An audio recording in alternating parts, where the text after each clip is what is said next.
Hi, this is Mark Allen Barnett, and you're listening to the multiple award-winning podcast, The Business Side of Music, with your host, Bob Bender.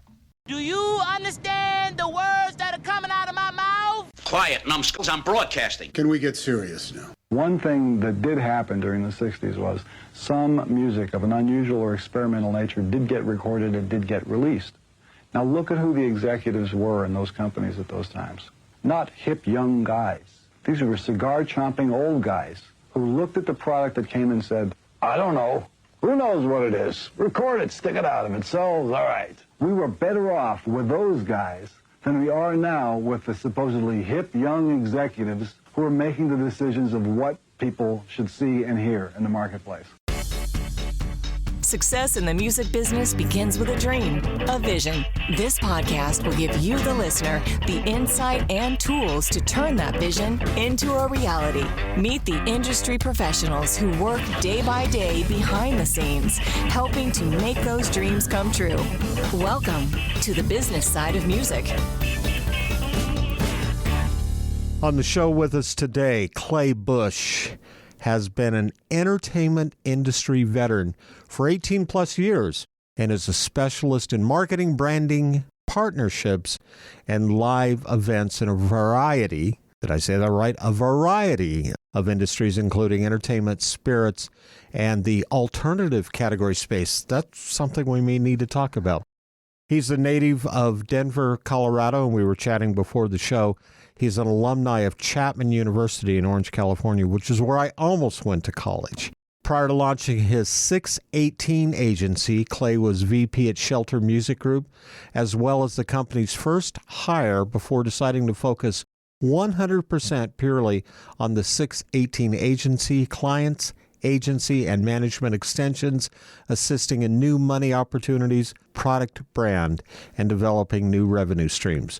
Clay's SiX18 Media Agency has been advising for brands, companies, and artists alike, including Danny Wimmer Presents, 5B Artist and Media, Slipknot No. 9 Whiskey. I didn't know they had a whiskey. They do. It's really good. We're going to have to talk about that. Beartooth and other brands in the entertainment, spirits, and cannabis space. Welcome to the show. Thanks for having me. So, it's a question I always ask everybody when we first get started in the conversation here. Were you a musician, or how did you get into the business? Music's always been a part of my life. Right. My father was a musician, went to college, trombone player. My mom always played piano. So it's always been a part of my cloth of my growing up and fabric of who I am today. I was an athlete. Okay. I was the athlete that was, ended up picking a side, and I learned guitar. I remember walking from high school freshman year to the guitar teacher, teaching me how to play guitar, learning on Nirvana and Green Day and Led Zeppelin, and that's how I got into really got playing music. But I was a saxophone player growing up. But I picked a side. I picked sports, and sports got me to college. Football particularly got me into Chapman. And then as you grow, you're not going to go to the NFL, so you have to kind of make a choice. Right. And I didn't know what I was going to do, honestly. I chose actually an internship with AEG, just trying to get in the sports side of things. That led to me being at the Kodak Theater, so I was really on the entertainment side of venue management, venue marketing, things like that with the Kodak Theater at the time, which is now the Dolby Theater, where the Oscars are every year. I pivoted that to working with the LA Kings briefly, but I didn't love sports marketing, so I kind of fell into an internship with Columbia Records, a gentleman named Tom Muskies and a woman named Angelica Cobb, who unfortunately we lost a couple years ago. That was kind of my entry point at Columbia Records, was an internship in the publicity department. I fell in love with it. I was always a music fan first. I got to work with bands I loved right off the bat, like System of a Down was an early band I got to work with, not directly, but just because I was there. I got to cut the press clippings out like we used to do back in the day before it was all digital. Right. And that kind of got me started, where I just kind of hustled. I didn't know anybody. My family didn't come from music. My dad was an engineer. My mom was a flight attendant. My grandfather was an entrepreneur in the gas station business with Quaker State back in the day. So for me, this is like a brand new category for my family. So I didn't know anybody. So it got down to just me working hard, temping at Interscope, and then just outworking everyone from that point forward to where I am today. When you talk about your company, SiX18 Agency, and we talked about, you work within entertainment, spirits, and the alternative category space. I want to go down that path real quick before I forget. Exactly how do you define the alternative category space? Anything that's non-traditional. Okay. So a category, I mean, liquor can fall into that. The spirit space can fall into an alternative category for a musician or someone in the talent business.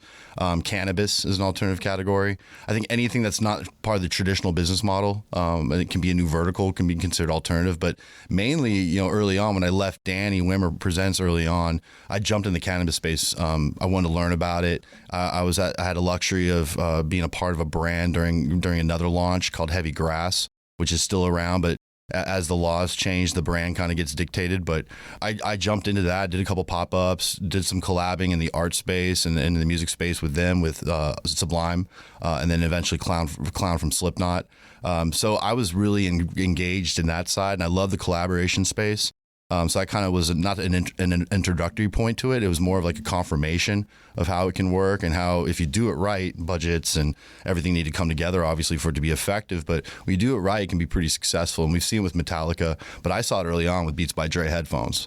Jimmy Iovine built the model off of making cool designs that were, each their own. Rock and roll spirit is beat to your own drum. Plus, it was a good product. It was an incredible sounding product. I still have the original metal Beats by Dre at my office. But yeah, I remember, making a request for CC Sabathia from the Yankees when I was consulting for Idle Rock and the Maloof family. And what we did is we basically tied in the pop culture element of Beats by Dre in sports. Jimmy already had a lot of the musicians covered, but we would tie in some Yankees. So CC Sabathia would come in. We tie in Tyreek Evans from the Sacramento Kings. And what we would do is we create it was right when they went plastic. And so they're introducing the plastic versions, which were a little more accommodating to the everyday person. So they did a CC Sabathia, which just had his number and had the Yankees pinstripes. Just did a Tyreek Evans, just with the Sacramento Kings with his number on it in those colors.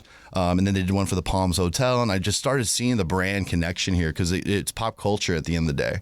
So that was my introductory to the collaboration space early on. And I know we're going to jump around a little bit, so bear with me here. But when we talk about the alternative category space, it's obviously, especially when it comes to cannabis, we're not in all 50 states yet.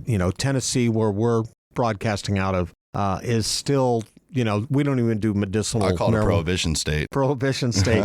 Well, hey, we still have, I think it's 5 or 6 dry counties in the state of Tennessee. Where I do a lot of work with Jack Daniels. And which is a dry county in itself. It's a very, very, very dry county, except for the barbecue they do annually, obviously.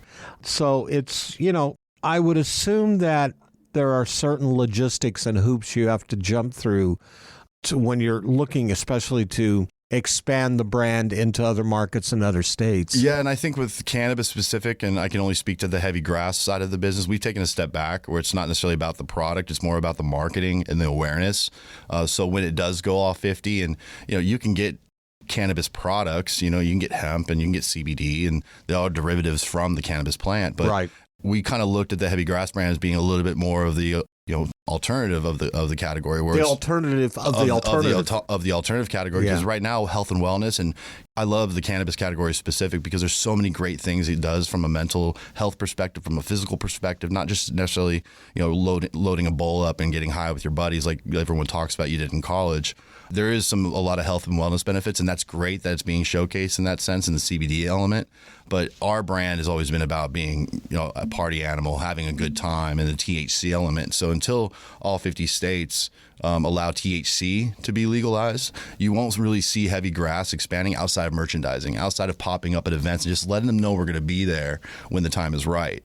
One of the things I am starting to see a lot of, and obviously we're talking about the business side of music, but this is actually an aspect of the business side of music. Oh, the brand's called Heavy Grass. It's built around music. Yeah. And then you've got the spirits company. You mentioned Metallica. And which is not mine. I use them as an example. Right. Blackened is a great example of when a band takes their IP, takes their brand, and they don't slap Metallica whiskey. it's called Blackened. It's themed around a Metallica song and a moment of the band's career, uses the artwork and uses the branding in that sense, and the killer M's and the lightning bolts and all the things they use, but it's not Metallica whiskey. So that's a perfect partnership between beverage and brand, where you can create a new brand out of that, which is an alternative category, a new IP, new revenue stream for the band, which is available in all 50 states. But they use their marketing and the data and their touring and the brand that they've built over 40, 50 years now. Yeah. To get to where they're at in that product space specifically. And of course, we mentioned Slipknot number 9 whiskey, which you've worked on. And of course, Bob Dylan's got his own. Alan Jackson now has his own. Oh yeah. Sammy Hagar, I think, has got a tequila product line. Yep. And I've been helping a brand called 3 Chord Whiskey. That's Neil Giraldo's brand that he owns. It's not necessarily him doing a collab. He actually owns the brand 3 Chord. Done 5 artist collaborations with them, from Hailstorm to Theory of a Dead Man to Goodbye June, which was rated in the top 50 whiskeys of the year last year. So it's like, what we come from a credibility perspective, I don't want to just jump into space. I got to have artists that love the space, or a client that loves the space. I see like Ian Somerhalder, incredible actors, dead on breaking himself as a blender in the space. You got Graham McTavish, another actor. He's heavily hit McTavish spirits, not just whiskey, not just scotch, but vodkas and gins and other spirits. So you're seeing the talent kind of understand the megaphone that they have. I mean, Dr. Dre and Snoop just launched a ready to drink called Gin and Juice. I mean, that should have been done a long, long time ago, just based off of the nostalgia of that song on MTV. And now they have ready to drinks. I think there's an apricot, there's a peach, there's a tropical berry. They have 4 different SKUs now, and they're using that gin and juice with the lowrider car on the white can, and it's a brilliant model, and they'll probably have a lot of success with it. You're seeing it across the board. I mean, me specifically with 3 Chord and those releases. Gwar did a partnership with Catoctin Creek. That was another one of our releases that we were lucky to be a part of. That was heavily respected in the rye whiskey category because we partnered with a craft distillery out of Virginia that knew the band, understood the band. The band loves bourbon, loves whiskey. So they were at the distillery getting this flavor profile, right, to the point where it's a respected, highly 90-point rated whiskey. And if you can find it, you're lucky, because it's not really easy to find anymore, because it's allocated product. It goes back to the shoe culture or drop culture, or whatever you want to call it, where it's like, all right, there's 1,000 bottles available, get them while they can. If not, you lost out, because these are one of a kind. And that's the kind of model I love, creating these urgency moments, from a fashion moment to a whiskey moment to maybe do a cannabis merch drop, whatever it may be. And that's the fun part of what we do. But we want to expand that with artists. We want to expand that with talent, because I don't think talent's really thinking about that, because they think about their core business, which you should. In music specific, you care about the tickets, you care about your cloth, you care about your streaming and however you can sell records. There's so many more things you can include. Like, you can include a beverage in your tour, where you're selling your beverage on the road alongside Jack Daniels or Mike's Hard Lemonade or whatever it may be, and then have it on your rider backstage so you can introduce it to VIPs, introduce it to your other fans that are in the market. Would that be an actual merch item, or is that something you would? I call it an alternative SKU. Okay. It's fine. We use that. We throw that word around, but it's an alternative SKU because it's a SKU that never existed. Some merchandisers, like a Bravado, they're involved in the Slipknot whiskey business because they're involved in the brand business overall. Some of these brands don't have this carved out. The NFT category, which I don't touch at all anymore. I touch collectibles that could be digital, but I don't touch that whole NFT conversation, because there's really no tangible experience attached to it. It's too complicated, if you ask me. If you have to explain it to 90% of the audience, then it's probably not the right audience for you. Yeah, exactly. And I think it's very specific to who you are, what type of artist you are. If you're a Fortnite artist, go do NFTs, because those kids value digital wearables, value digital collectibles, valuable things that we aren't wearing or have accessible to our hands and eyes all the time. They value digital things. I always use a reference of Danny Wimmer. He was complaining about how his son spent so much money on his credit card via buying things to put on his avatar. Wow. And thousands of dollars. And so there is value there. Over time, it needs to get there. This is a 14-year-old kid, right? Maybe he's 14, maybe he's 10. I forgot how old he was when I got told the story, but he's got daddy's credit card. But because he had access to paying for something, just like you could go on Amazon and spend your parents' credit card on a T-shirt or a vinyl piece. Well, he ended up using the token or whatever he valued as money to buy wearables for his avatar, little things for status, so he could walk around his ecosystem and be the cool kid. And not saying that's why he did it, but I'm looking from an outsider's perspective. Well, why else would you do? Why else are you buying a nice jacket for your avatar? Because you want to stand out. And I think digitally that's starting to happen more and more as youth grows up and more adults jump into the space. But to your point, you still have to explain it to the mass majority. And so it's very, very niche to what it is, and it's very specific to who gets involved in that. We're going to take a break, get a word in for our sponsors, and when we come back, we're going to have some more conversation with Clay Busch. You're listening to the business side of music. Hi, everyone. I'm Larry Butler, and I want to send you a free digital copy of my new book, The Singer-Songwriter Rulebook, 101 Ways to Help You Improve Your Chances of Success. That's right. Everything you need to know to launch your career as a singer-songwriter, all based on my 40 years in the live performance arena. And believe me, I've seen it all. In my book, you'll find the 10 things you have to deal with before even thinking about becoming a singer-songwriter performer. You'll also learn about the 5 things every singer-songwriter can do this weekend to make their live show better. 5 things I can guarantee that you are not doing already. Plus, there's tips on songwriting and staging, photo and video shoots, publishing, merch, dozens of other topics, all written for people who don't particularly like to read. And again, it's free. Just go to the Business Side of Music website homepage and look for my book cover. Click on it, and a free digital copy of my book will be yours. I'm Larry Butler, and I approve of this message. Thanks. Since 1963, Korg has been creating new experiences in music and performance. That is what drove the creation of some of Korg's most legendary products, such as the Poly 6, the M1, the Electribe, the Triton, the Minilogue, the Kronos, Wave State, Op6, and most recently the Nautilus, which is what we have here in our studio. Korg is dedicated to creating new, innovative, and uncompromising instruments which maintain the highest quality to inspire music makers, past, present, and future. Visit Korg.com or your favorite Korg dealer to get your hands on one of their products and start creating new music always. Korg, the official sponsor of the business side of music. You're listening to the business side of music. Back in the studio here in Nashville, Tennessee, Clay Busch is sitting across the podcast table. Appreciate you being here. I want to talk about 2 things, the independent artist and where they would fit into that whole marketing scheme versus the known artist, the label artist, the major artist, whatever you want to call them. But I want to start first with the founding of SiX18 Agency. How and why did you develop that? So when I left Danny and decided to kind of, I wasn't sure what I wanted to do. I wasn't sure if I wanted to jump back in the label business. I wasn't sure if I wanted to continue doing live events, not the mass scale. I kind of got burnt out on doing mass events, 30,000 people, because it was a monster series that I was a part of creating and being a part of building with him and everyone else that was a part of it. I got burnt out. So I wasn't sure really what I would do. So SiX18 kind of happened organically. It's my birthday. Also, I live my business model is the number 3. You get 3 seconds to get 30 seconds to get 3 minutes to get them for life. And if you do all the math, 3 plus 3 overall it turns into 18. My birthday's 6/18, so 3 plus 3 is 6. So it's just a very unique number for me. And then when you add the 8, I love the killer mentality of what Kobe Bryant had. And I hated the Lakers, despised Lakers, Denver Nuggets fan, so I can happily say we are the champions right now. And we have the best player in the league. But, growing up and seeing greatness constantly, I went from Michael Jordan to Kobe Bryant. And I loved Michael Jordan. I hated Kobe Bryant because they were so good. But then as Kobe retired, and I really respected it after he passed, hearing all the stories of how he's inspired people, how this Mamba mentality to the point, like I got a truck and it's a black truck and I call her Black Mamba.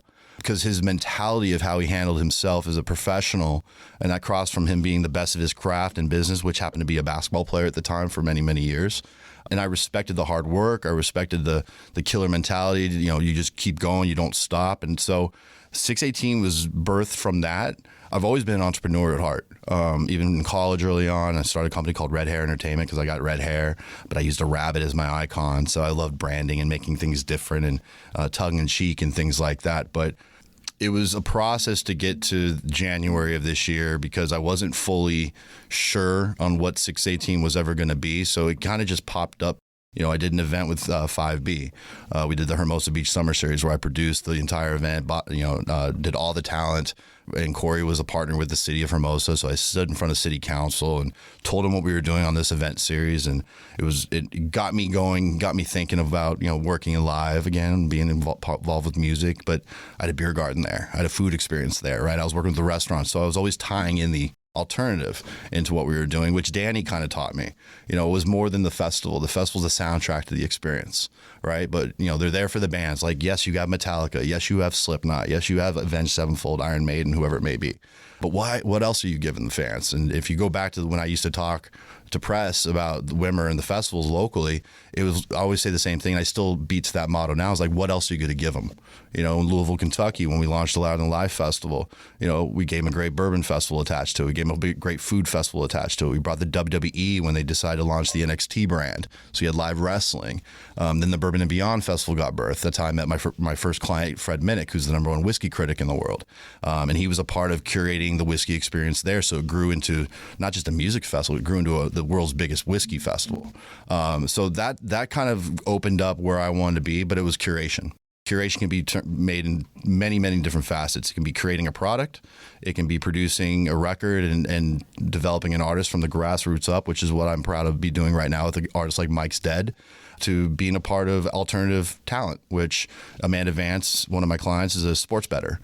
So we think there's a lot of different opportunities for a sports bettor, especially in today's climate, as more and more states open up with sports betting. It's the #1 category growth in the world is online sports betting. So I might as well have someone that we think we can grow with the category. And then you have Fred Minnick, who started in whiskey, was a Wall Street best-selling author, and now we're taking him into a television guy, into a host. He's had a #1 podcast.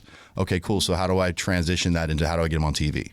And that's kind of our thought process. We're always thinking 3 to 5 years ahead for our talent and our clients, and I think the business needs to be thinking about that at all times. So I don't know. I didn't answer your question yet because I just went on the whole story of why I signed these talent, but it stems from when I left DWP and did a lot of things, from me working with 5B in the Hermosa Beach Summer Series to me going to Shelter Music Group and working with every single artist on the roster from Fleetwood Mac to ZZ Top, which we did a whiskey with.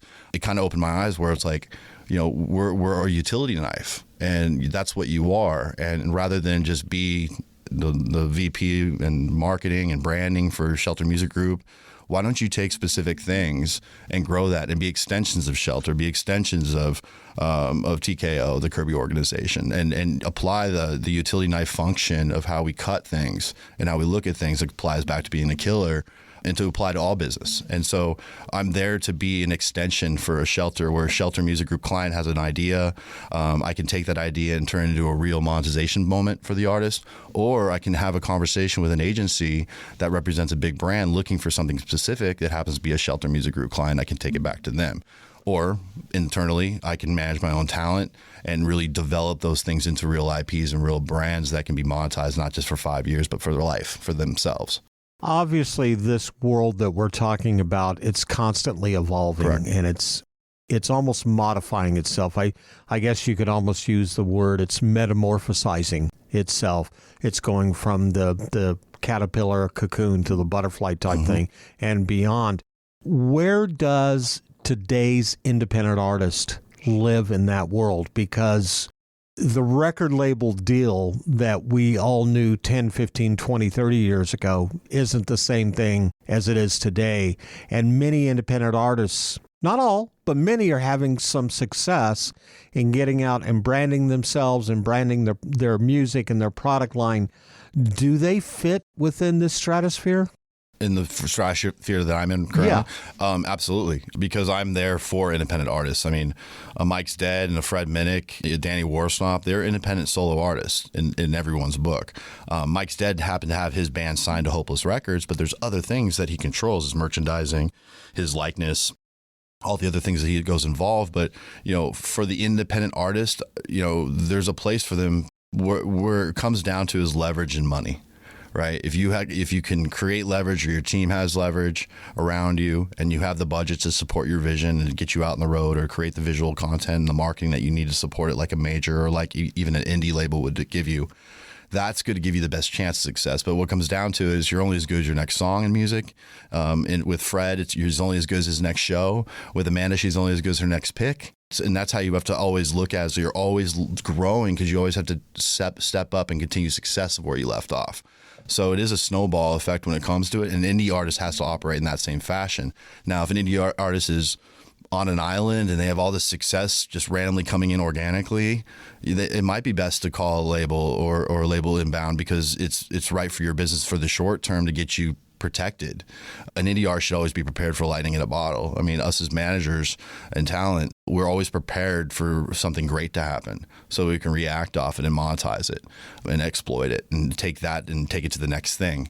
And that's just proper marketing, and that's just momentum marketing. But an indie artist needs to have a budget and needs to have leverage, because how else are you going to get out there and be seen, right? How else are you going to get the Spotifys? Unless you have a relationship with Spotify Direct, then you don't need someone talking to them. And it really comes down to what you said. It's creating those budgets. It becomes a business, which is still, so many artists don't treat what they do as a business. They treat it more as a craft or a love interest. But there is that business side, and this fits into that world. It's funny you said that, because right when you said that, I thought about a couple artists specifically. Like, when you get a big payday, you don't just spend it. You know, if it's a business, right, you reinvest it back into the business. You grow the business. You add staffing. You add ways you can just, things you've been lacking to help you be more efficient, to take it to the next level. You monetize to monetize. Correct. You spend money to make money, right? Yeah. It's simple concept we learned early on in economics. I remember seeing Lady Gaga early on do that, where she's like, put it all into production. I'm opening up. I have this big audience to see me. I have a #1 song at pop radio. Put it all into production. I've seen that multiple times, whereas the artist, I mean, Parkway Drive is a rock band right now out of Australia that's kind of developing, and your audience may not know them, but we've been familiar with them for a long time because they've been festival darlings. They're investing their entire, I would imagine their entire earnings from these tours right back into the production, because they want to bring pyro. And now they're advertising, because in Australia, they're an arena act. In Europe, they're an arena act. If maybe a stadium act, for all I know, I might be misspeaking. But they bring fire and flames and this whole over-the-top production like you get with a Slipknot or a Metallica or an Iron Maiden, those types of bands. Well, they're finally bringing it to the U.S., and the kids in the U.S. have always seen it online, right? We're like, oh, I've seen it in the big festivals in Europe, and I've seen it in South America and Australia. Well, now because they're reinvesting it back into the band's coming across larger than life. They're still worth those tickets, but now those fans are going to leave there, and that's going to be the #1 thing they're going to talk about for the next year, if not more. And now the band's going to start capitalizing, because what are those kids going to do? They're going to talk to all their friends. I just went and saw Parkway Drive. Holy shit! Excuse my language, but I just had my face melted off. And I think those are the moments you got to get, because you got to be ambitious as an artist, and it goes back to building your brand. You got to spend the money to make money, and with an artist, it's your production. Nowadays, it's the live show, and being strategic on how you do your merchandising and getting involved in alternative business products. Well, in fact, when you talk about a group such as Parkway Drive, it really comes down to breaking into new markets, and that's growth. I mean, if you deny that, you're going to fail. Of course, and they've had a great partner. They're not doing it completely independent. You know, they had Epitaph, a part of them early on, to help them get going globally from a record label perspective to get that co-sign. But the band's been smart about, okay, we have a label, we got someone backing us, we got someone with leverage. What do we do now? And they've been very smart about continuing to grow that leverage and growing that presence, with Epitaph doing an incredible job developing them from a music perspective here. Yeah, and in fact, we've had a couple guys on the podcast. Phil Schaus is one of them, who works in a band, who tours in a band that here in the States, they're a club act. Mm-hmm. They go over to Europe and they're a festival act. Yep. And they're, that cross-pollination, when you try and grow, especially in your home country, your hometown, it sometimes is more difficult than it is in a faraway place. The branding helps, I would think, maybe ease that pain a little bit and help with the growth.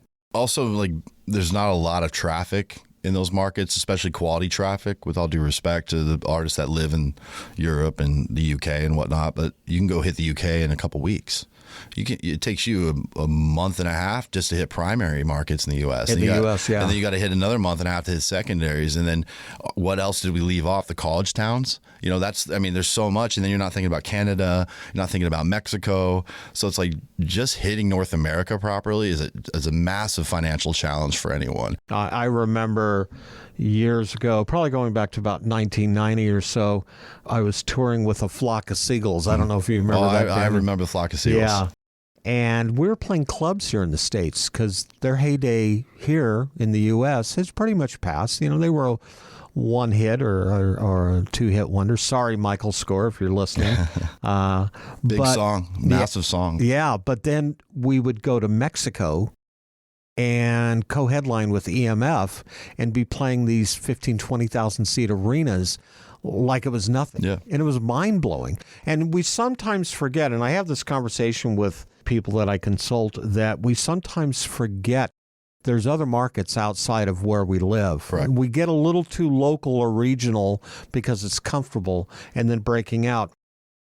At what point would an entity such as SiX18 start working with developing an artist with branding and having that product line?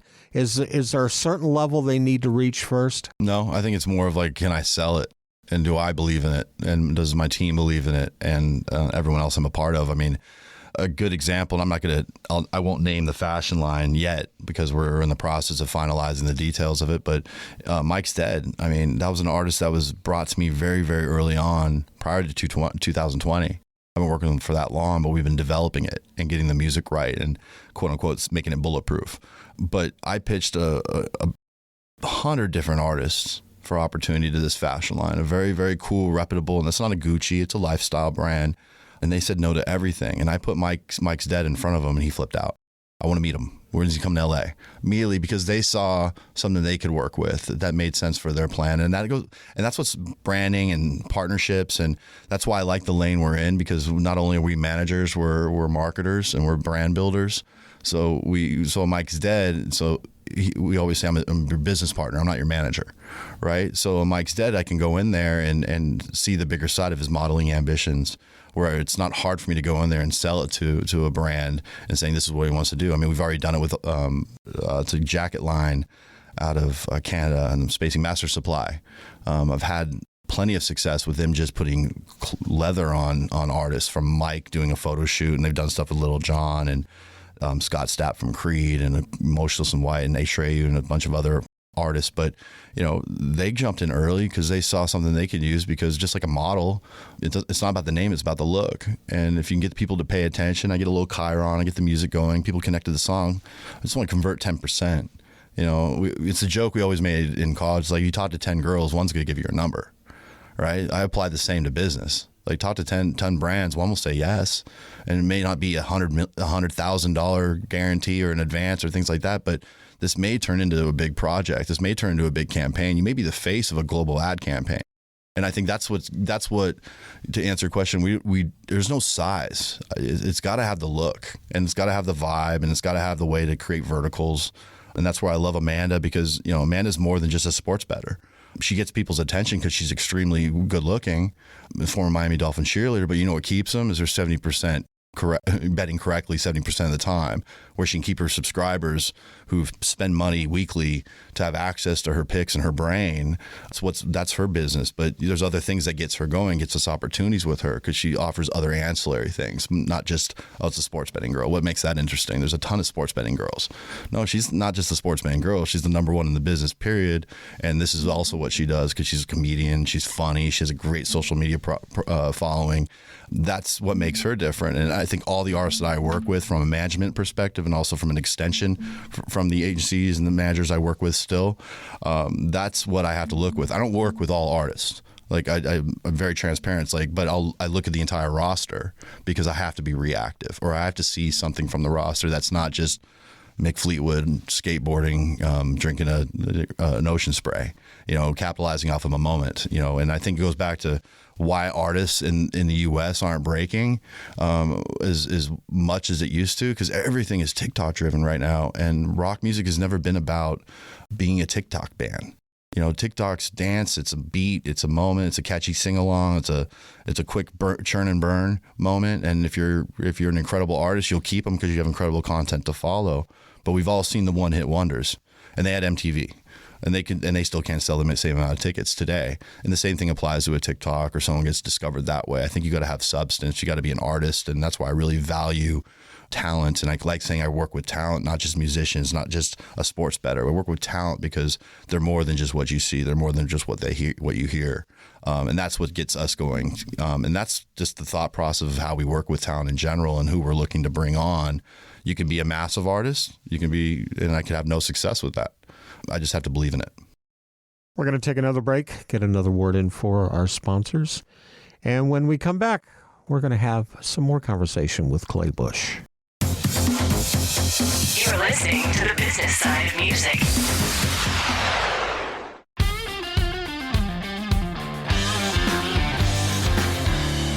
Hey, this is Jack Sharkey, host of Between the Notes. Take a break from all the turmoil in the world and join us each week as we explore the magic, mystery, and beauty of music. Between the Notes, a podcast dedicated to everything music, available everywhere you get your podcasts. Whether you consider yourself a musician or not, music is all around us, and it affects our everyday lives. Whether it's background music influencing our shopping habits in a store, organ music adding the vibe to a baseball game, or a playlist convincing us to keep going on that last mile of a run. I'm Mindy Peterson, host of the podcast Enhanced Life with Music, where we take a holistic look at music's benefits through the lens of science and medicine, entertainment, and business. You can find me and Enhanced Life with Music at mpetersonmusic.com/podcast or wherever you get your audio. You're listening to the business side of music. Back in the studio here in Nashville, Tennessee, sitting across the podcast table, Clay Busch, who is with SiX18. If you need to know when his birthday is, just remember the name of the company. And I'm sure he'll take gifts and cards. That artist out there that's looking for something to be able to brand themselves with or co-brand with some type of product, how do they go about that process with you? I think it's as simple as just emailing me, hitting me up on the Instagram for the SiX18 Agency. We're really easy to find. I'm easy to find. LinkedIn, whatever it may be. I always say this, like with an artist, particularly early on, everything is great. Send me as much info. I listen to everything. I value that. I actually like that more from something that's established. It excites me. I mean, I just found something randomly that has 1,000 monthly listeners on Spotify, and I think it's going to be the greatest thing. I'm talking to all my booking agent friends and label friends. I'm like, what do you think? What do you think? What do you think? Because I'm about to sign this because I think this can be the future of something. Sure. Right? So it's like, just send me info. And when it comes to like creating brands, that's up to the brands. Unless the artists want to some artists have budgets and then they can come and they can say, hey, I want to be in this product line. I want to create a hot sauce. It's just like creating, I want to create merchandise too. So it's never too early if they feel they can sell it, but sometimes you have to take risk. And that comes to like where you are at the current stage of your career, right? If a brand's willing to take a risk and be a partner with you, which a lot of the whiskeys that I mentioned, 3 Chord, that basically does business splits on the revenue with these artists, which gives the artist real opportunity to make money long term, not short term. It's not like I said, the $100,000 advance up front, because there's 7 figures of costs that need to go into making these things too. And that's just the liquor side, but licensing, it's all about your look. It's all about how you present yourself, market. I think good advertisers out there, good creators, good brand builders on the alternative, like that are looking to partner with developing stuff, value that. Taco Bell constantly likes valuing, looking at artists to help them because they know it's like, you need to eat on the road. Here's a coupon. Whenever you're through town, we'll take care of you. They have those programs. I forgot what they call it now, but all you got to do is Google it and find the artist programs. A lot of these fast food chains are there to support artists because they want them to come through. And they understand that it's hard to feed yourself on the road. Ram vans, they're giving vans out to artists to help save transportation costs because it's so expensive, and giving them a gas card. And they're saying, okay, if we give you this, give us a ton of content. So there's all ways of brands being a part of the early days too that they value. Monster Energy Tour Water, who I love to death because Monster's always gotten in early on the energy drink side early with artist development. We believe in the artists. We don't put them into our world so the world sees these people. Now they're doing a tour water. They're helping artists get on the road that may not be able to financially stay on the road. So they're like, here's some money. Drink our water. Tell everyone thank you, and let them know that we're helping you stay out on the road and staying hydrated. That's the smart way for these brands that are already there for you to use and work with and partner with. It's about creating the conversation that works. You can be ambitious. You can hit up Monster Music and they'll probably see the note and they'll probably read the note and look at your music and see if it's something they want to be a part of. If anything, you get free product if they like you. And that's a great start of introducing yourself to these brands too. So it's relationship building. Yeah. It's the other part of this. It's like building a relationship early on with these brands. If there's a local distillery that is hot and you're a craft beer fan, go do live pop-up shows with them, develop with them, use their development, their fan base, because a lot of times the demographics will match up. It's very similar to a TV ad campaign when they sync your music. You value the look rather than the money.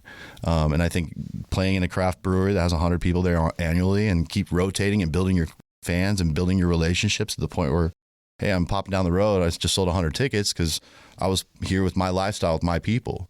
That's what country's done so well. And I think that's where you've seen it kind of withstand technology and withstand time a little bit, where it hasn't had the eves and flows like some of the other genres have, because it's community built. The artists in country want to work together. Not saying that artists in other genres don't want to work together, but it's very competitive, where it's like, all right, we're fighting over ad map placement. We're fighting over features. We're fighting over what bands can be primary artists on the Spotify. I'm like, country's just like, put it out. Let the world hear the music. We want everyone to hear the music. Yeah. They don't care about, it's going to affect my single at Active Rock Radio. Back in the day, I can understand that thought process because that was the only way you could hear it. But in today's world, I think it shouldn't apply in the same. There's too many platforms out there. Exactly. To get your music on. Website, email? Website is SiX18Agency.com. So SiX18 Agency.com. It's under development, but it's going to be constantly updated coming up. You can kind of see our core talent that we represent, as well as some case studies and some of the other products and brands we're very happy to have been done and been a part of throughout our career. So that's a good way of finding us online, or just follow us on Instagram. I'm telling everyone to go there. So that's SiX18 Agency there. We'll be on Twitter as well. And if you just want to follow me, I'm Clay Busch, ClayBusch. There's only one. Just find me on Instagram. That's kind of primarily where I'm at outside of LinkedIn. Thank you so much for being on the show today. This was a lot of really good information that I think our listeners can use. Thanks for having me. I really enjoyed it. Here's a shout out to our loyal listeners. Without all of you, we wouldn't be one of the most listened to music interview podcasts, including achieving #1 status in many countries around the world, according to Apple Podcasts. If you enjoy our show, please check out our Facebook page at The Business Side of Music Podcast. Don't forget to subscribe and definitely hit the like button. While you're at it, go to our page on YouTube and click on the Business Side of Music podcast to subscribe. You can check out our video webcast there and get to see me and our guests, such as Clay here in the studio, along with Buddy the Music Dog, who unfortunately is not in the studio today, but he occasionally makes his entrance and his exit. Last but not least, check out and follow us on Twitter, or I guess as we call it now, X. I can never seem to get that right, but you can find us at B-I-Z Music Podcast.